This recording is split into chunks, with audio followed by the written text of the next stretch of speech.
बच्चों, स्वागत है आप सभी का मेरे चैनल करियर कोचिंग टगड़वा।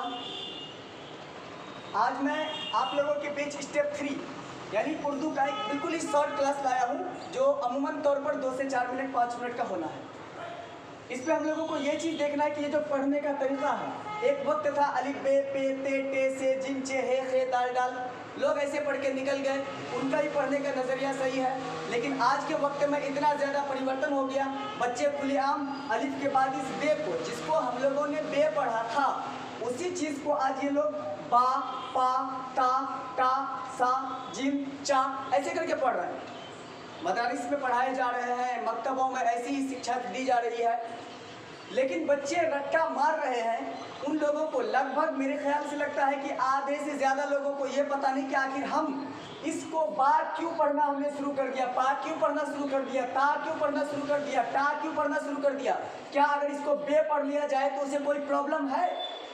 अगर उसको हमने बे पढ़ लिया, पे पढ़ लिया, ते पढ़ लिया, टे पढ़ लिया, से पढ़ लिया, क्या उसको ग्रहण लग जाएगी? अगर मैंने यहाँ पर लिख दिया, मान लो मैं यहाँ पर लिखता हूँ बरकत, अब मैं इसको करता हूँ बे, अलग अलग करता हूँ। मैंने इसको किया बे, प्लस कर दिया रे, प्लस कर दिया काफ और प्लस का कर दिया ते। इसको अगर कोई बा पढ़ता है अलग अलग में, बा रा काफ ता, तो ये बरकत है, वो बरकत वाला अजाफा वाला। अगर इसी को बे रे काफ ते पढ़ लिया तो क्या वो बरकत में कमी आ जाएगी? मैं उसी फर्क को आज लेकर इस वीडियो में आपके पास लाया हूँ। मुझे लगा बहुत से बच्चे कन्फ्यूजन क्रिएट कर रहे थे, इसलिए मुझे लगा कि एक वीडियो इस पर बनना चाहिए। दोस्तों, असल ये जो बदलाव है पढ़ने के तरीके में, हर्फ में नहीं, अक्षर में नहीं, लेटर में नहीं, ये पढ़ने का तरीका बदला गया, उसी में एक तरह से शुद्धिकरण की गई है। ये जो बौ है, पहले बौ में इतना जो हिंदी लिखने वाले हैं, ग्रामेरियंस हैं, व्याकरण लिखने वाले, तो वो डायरेक्टली इसका जो अंग्रेजी रूपांतरण है वो बी कर दिया करते थे। उनका मानना था एक अक्षर बौ है, ये इसका बी फॉर्म हो गया।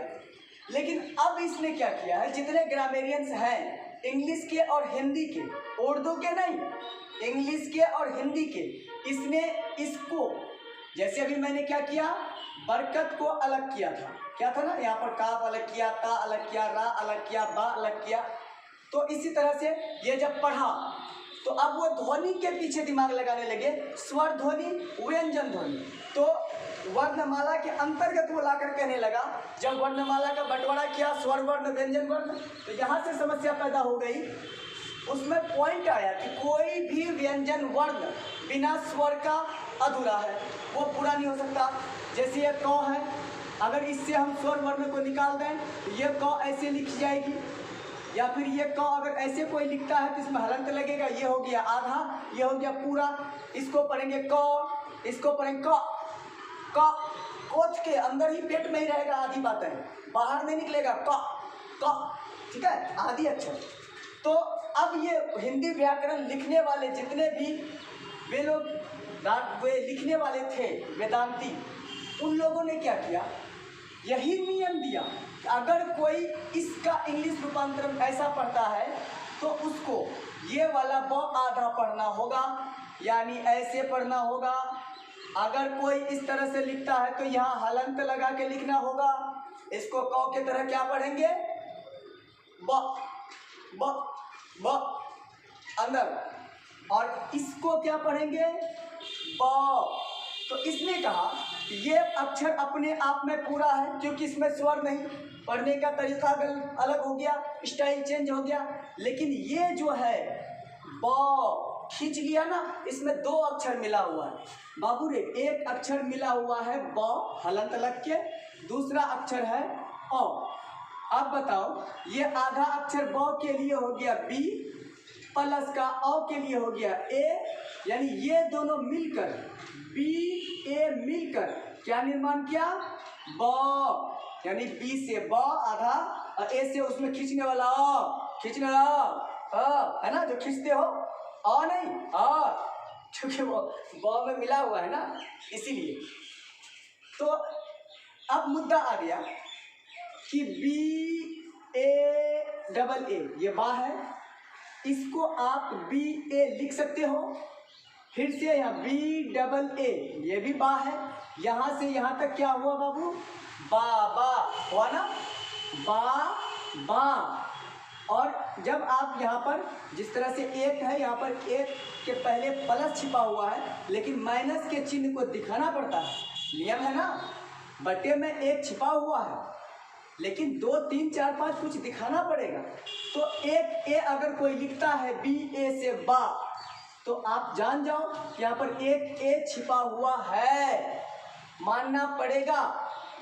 तो ये जो बा पढ़ा गया, बी डबल ए से भी बा, अब बी ए से बा भी पढ़ते हैं, बा भी पढ़ते हैं। तो अब इसी स्टाइल को मौलवी साहब लोगों ने क्या किया है, इसको अब बे नहीं पढ़ेगा, वो हिंदी वाला सुधारा ना, अंग्रेजी वाला सुधारा, तो हम मुंह पीछे नहीं रहेंगे। उसने क्या किया, इबे था। अब देखो मेरा स्टाइल, तुम इसको इंग्लिश में, हिंदी वाला क्या किया, बा औ की मात्रा छिपी है, उसको देखा था कि इंग्लिश का रूपांतरण चेंज हुआ कि अब बा का अगर कोई बी लिखता है तो ये बा का बी लिखना गलत है, शुद्ध नहीं है, गलत तो नहीं है, शुद्ध नहीं है। इसमें औ की मात्रा दिखाने के लिए ए देना पड़ेगा, है ना। तो यही चीज के लिए अब इसने जो ए लगाया, तो ये मौलवी साहब सब इसका उच्चारण ये बा नहीं पढ़ के ईठो को पकड़ लिया बाबू, ईठो को बा पकड़ता तो बे तो चल ही रहा था प्राचीन काल से, तो इसको पकड़ लिया बा, इसको पकड़ लिया पी ए से पा नहीं पा, टी ए से ता नहीं टा, टी ए से टा नहीं टा, यानी ता टा, या इससे नहीं सा। ऐसा में यही इतना आपका रहस्य है जो आजकल खुलेआम मकतब में, मस्जिदों में हमारे बच्चे पढ़ने जाते हैं, वहाँ से आकर गलती से किसी के बाप दादा, चाचा, माँ, खाला, दादी, कोई भी उसको अलिफ बे पे ते टे अपने स्टाइल में लाख कोशिश कर ले, लेकिन आज के बच्चों के जहन में वो चीज़ उतर नहीं रहा है। उसको बार बार वो जो है अलिफ बा पा ता टा सा रट्टा मार के वो वही चीज़ रट्टा मारेगा बार बार, इसलिए वहाँ कन्फ्यूजन की ज़रूरत नहीं है। ऐसे बच्चे जो भी छोटे बच्चे हैं, मकतब में पढ़ रहे हैं या बड़े भी हैं, उसे समझाने की ज़रूरत है कि परिवर्तन क्या है। कोई भी ये नहीं कहे कि इसको बे पढ़ना गलत है और बा पढ़ना सही है, ये बे भी सही है, ये बा भी सही है। ठीक है, आज का क्लास यहीं तक, मिलते हैं फिर नेक्स्ट वीडियो में।